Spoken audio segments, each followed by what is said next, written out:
आधार live पर आपका स्वागत है। मैं हूं खुशी राय। अयोध्या में 22 जनवरी को रामलला विराजेंगे, जिसको लेकर पूरे देश में गजब का उत्साह है। जगह जगह लोग अपने अपने तरीके से कार्यक्रम को करने की योजना बना रहे हैं। वैसे तो देश में भगवान श्री राम के कई मंदिर हैं और हजारों मूर्तियां हैं, लेकिन भगवान श्री राम की ग्वालियर में एक ऐसी मूर्ति के बारे में बताने जा रहे हैं जिसका वजन 5 किलो है। वह मूर्ति पानी में डूबती नहीं है। ऐसा सुनकर आपको हैरानी हो रही होगी, लेकिन यह आश्चर्यजनक सच है। स्वयं आप अपनी आंखों से देख सकते हैं। अयोध्या में भगवान राम की प्राण प्रतिष्ठा होने वाली है, लेकिन ग्वालियर की भगवान राम की प्रतिक्रिया देश भर में सुर्खियों में है। अंतर्राष्ट्रीय शिल्पकार दीपक विश्वकर्मा ने भगवान राम की प्रतिक्रिया बनाई है। पत्थर की नाव में भगवान राम, सीता और लक्ष्मण सहित विराजित है। यह केवट संवाद का दृश्य है। करीब 5 किलो वजनी पत्थर की है प्रतिक्रिया पानी में तैरती है, जिसे देखकर दूर दूर से लोग आते हैं। ग्वालियर की अंतर्राष्ट्रीय मूर्तिकार दीपक विश्वकर्मा ने पत्थर का नायाब शिल्प बनाया है। दीपक ने ग्वालियर मिंट स्टोन का करीब 50 किलो वजनी पत्थर लिया और इसे तराशना शुरू किया। दीपक सहित 3 कारीगरों ने 40 दिन रात मशक्कत कर इसे तराशकर त्रेता युग के केवट संवाद दृश्य में तब्दील कर दिया।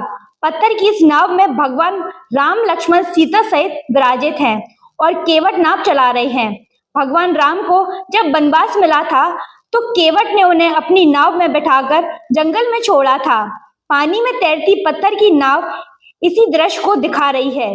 दीपक को इस बात की खुशी है कि अब 500 साल बाद भगवान राम लौटकर अयोध्या आ रहे हैं और भव्य मंदिर में विराजित होंगे। ऐसा दीपक विश्वकर्मा अंतर्राष्ट्रीय मूर्तिकार ने बोला है। ये नाव हमने बनाई है 2021 में। इस नाव का निर्माण किया था, तो ये ग्वालियर मिंट स्टोन से बनाई गई है और इस 45 किलो के वजनी पत्थर को लेके इसको 4.5 किलो पत्थर का हमने वजन पे इसको कम कर करके इसका बैलेंस बनाया। इसमें 4 मूर्तियों का निर्माण किया। ये भगवान के उस समय का सीन है जब भगवान को संकट काल जो सबसे बड़ा उनके उसी दिन पता चला, जब वो कि भाई आपको वनवास हो चुका है। तो वनवास में बड़े दुख थे, पूरा परिवार में दुख था, पर वो सब चीज़ें भगवान राम दिल पे अपने बोझ लेके और आगे निकले और नैया जो केवट जी को साहब उनको सपोर्ट मिला, उसके तो पूरा उनने जीवन अपना वनवास इसी नाव के पहले जो वो गए हैं उसके बाद पूरा 14 साल उतरने के बाद पूरा बन के बाद ही वो लौट के आ रहे हैं 22 तारीख को अयोध्या में। ठीक है, नाव को आप पहुँचाना चाहेंगे?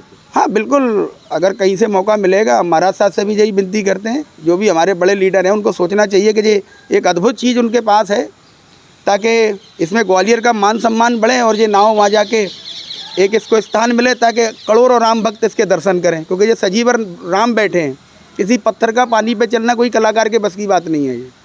ये कोई कलाकार पत्थर को पानी पे चला सकता है, ये भगवान की इच्छा है। भगवान का एक क्या कहते हैं अपन, जिसका इतना बड़ा भव्य आशीर्वाद है कलाकारों पे। और पूरे आज देखो मोदी जी भी देश में पूरे भारतवर्ष कितना नाम कर रहा है, तो पूरा राम जी का आशीर्वाद है। उसी के तहत ये उसी काल में ये नाव बनाई गई है। दीपक के द्वारा बनाई गई 5 किलो वजनी नाव पानी में तैरती है। पत्थर की तैरती नाव को देखने के लिए दूर दूर से लोग आते हैं। लोग कहते हैं कि यह न सिर्फ ग्वालियर के लिए बल्कि देश के लिए सौभाग्य की सौगात है।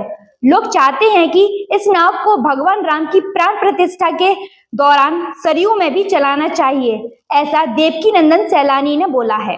भैया एक अलग ही अनुभूति है पत्थर को पानी में तैराना, और उसमें छोटी छोटी प्रतिमाएं जो राम, लक्ष्मण और सीता मैया की बनाई है हमारे दीपक विश्वकर्मा ने।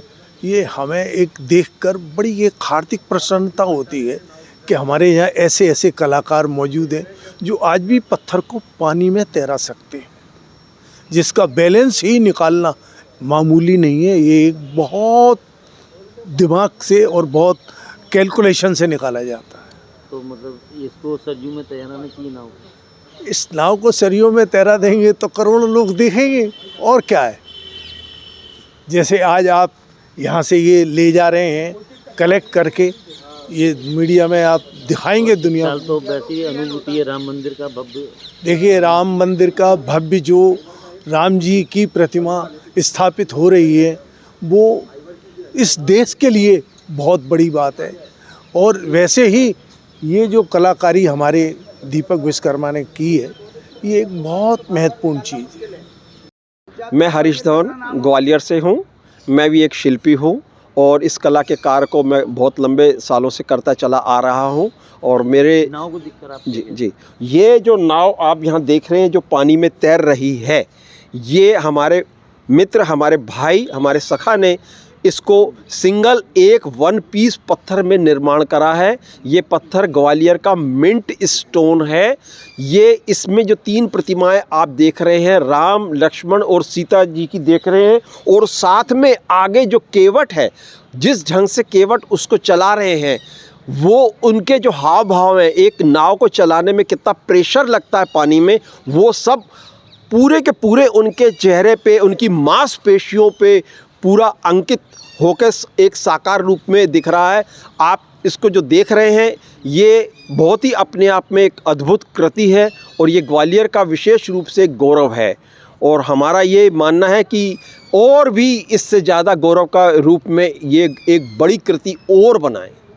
22 जनवरी को अयोध्या में जब भगवान श्री राम की प्राण प्रतिष्ठा होगी, उस दौरान ग्वालियर में भी दीपक विश्वकर्मा की बनाई नव डिस्प्ले रखी जाएगी, जो कि पानी में भी तैरेगी और त्रेता युग के भगवान श्री राम के जीवन के त्याग और तपस्या की कहानी बयां करेगी।